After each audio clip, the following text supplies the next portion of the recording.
It's that compound name of God, Jehovah Tsidkenu, which means the Lord our righteousness. Or you could say the Lord who is our righteousness. Now, this was a prophetic verse that was pointing to Jesus and to his purpose and his role in the earth. Jesus' purpose was to become our righteousness. And what that means is this, because without right standing with God, having been alienated from God, without hope or without anything in this earth, without God, being separated from God, there was no opportunity to ever be reinstated in relationship with God, to enjoy what God had originally created us, humankind, for.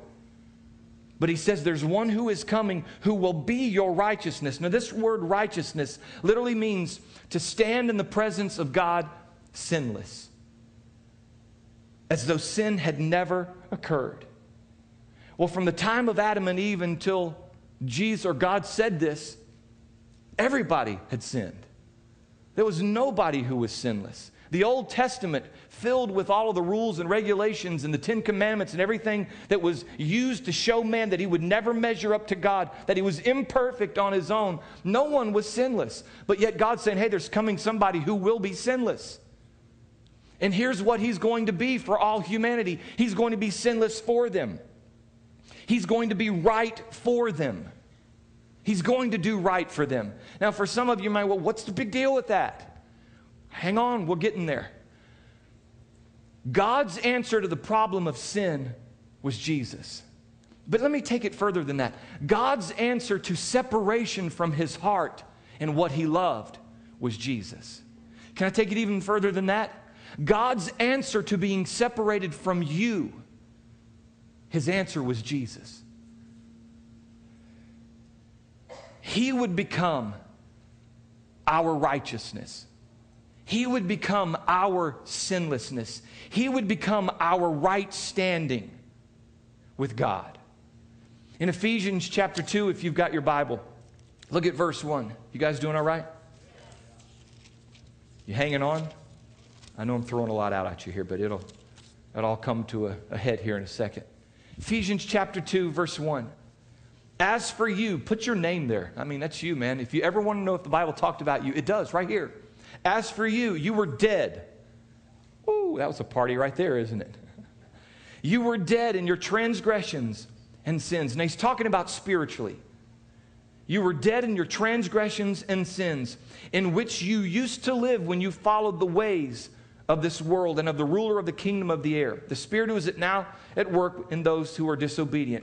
Listen to this. All of us, verse 3, also lived among them at one time, gratifying the cravings of our sinful nature and following its desires and thoughts. Like the rest, we were by nature objects of wrath. In other words, separated from God. Where there is sin, you are now an object of not of love, but of wrath towards God.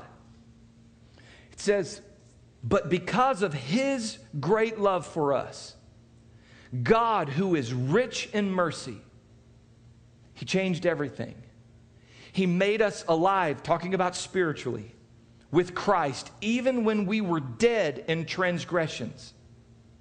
It is by grace you have been saved. Now, what God is basically saying here is this. When you were separated from him because of sin and wrongdoing, even when you were in that state and in that condition and you were far from God, God, because he is love and he's consumed by that love, could not allow that to remain. He had to bring about a solution. Something had to change because he is love. And though we were the objects of his wrath when you're separated from God, God in his love and his mercy can't allow that to stand. So he said, I'll change everything. And I'll send my son who is righteous, who the Bible said would come down through the lineage of David to be sinless.